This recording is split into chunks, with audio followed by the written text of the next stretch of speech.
যে অনেকের গর্ভধারণের মাঝামাঝি সময় জানতে পারে ওনার বাচ্চাটার যেটা বড় হচ্ছিল পেটের ভিতরে তার মাথার খুলিটি নেই। এটি আসলে মূলত এই ফলিক অ্যাসিডের অভাবেই হয়ে থাকে। আর সে কারণে প্রতিটি মাকেই গর্ভধারণ করার আগে থেকে আমরা এই ফলিক অ্যাসিডের সাপ্লিমেন্টেশন দিয়ে থাকি।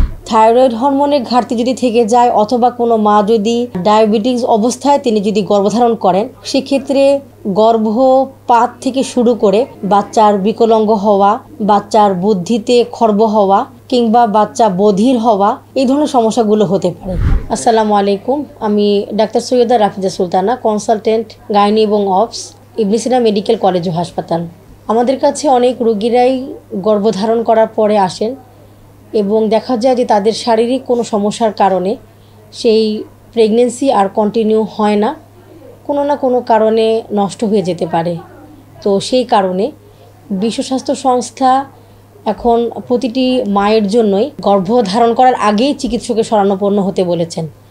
যখন একজন মা হতে চাচ্ছেন তখন তাকে চিকিৎসকের কাছে আসা খুবই জরুরি। তখন চিকিৎসক তার কিছু শারীরিক পরীক্ষা নিরীক্ষা করে দেখবেন এবং কিছু রক্তের পরীক্ষা তাকে করাবেন। এই রক্তের পরীক্ষাগুলো এবং তার শারীরিক পরীক্ষা করার পরে যদি উনি ফিট থাকেন তখন চিকিৎসক তাকে গর্ভধারণ করার জন্য অনুমতি দিবেন।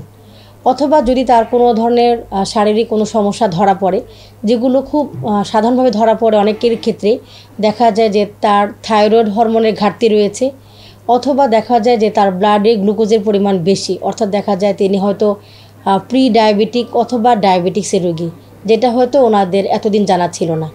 সেক্ষেত্রে দেখা যাবে যে আমরা সেই রোগীদেরকে থাইরয়েড হরমোন সাপ্লিমেন্টেশন দিয়ে এবং ব্লাড গ্লুকোজ নিয়ন্ত্রণ করার জন্য ডায়াবেটিসের ওষুধ দিয়ে তাকে আমরা গর্ভধারণের জন্য অনুমতি দিব।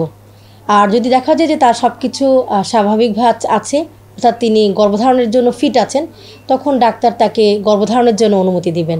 সেক্ষেত্রে আমরা দেখা যায় ট্যাবলেট ফলিসন নামে একটি ওষুধ রোগীদেরকে গর্ভধারণ করার আগেই দিয়ে থাকি। এটি আসলে একজন মা যখন গর্ভবতী হন তিনি বুঝতে পারেন হচ্ছে প্রায় 15 থেকে 20 দিন পরে, কিন্তু এই তার ভেতরে ভ্রূণের বর্ধন শুরু হয়ে যায় এবং সেই সময়ে সবচেয়ে বেশি যেটি দরকার সেটি হচ্ছে ফলিক অ্যাসিড। আপনারা অনেকে শুনে থাকবেন যে অনেক সময় দেখা যায় যে অনেকের গর্ভধারণের মাঝামাঝি সময় জানতে পারে যে ওনার বাচ্চাটার যেটা বড় হচ্ছিল পেটের ভিতরে তার মাথার খুলিটি নেই। এটি আসলে মূলত এই ফলিক অ্যাসিডের অভাবেই হয়ে থাকে। আর সে কারণে প্রতিটি মাকেই গর্ভধারণ করার আগে থেকেই আমরা এই ফলিক অ্যাসিডের সাপ্লিমেন্টেশন দিয়ে থাকি। এটি একটি ভিটামিন জাতীয় ট্যাবলেট, এটা খেলে বাচ্চার এবং মায়ের কারোরই তেমন কোনো ক্ষতি হবে না।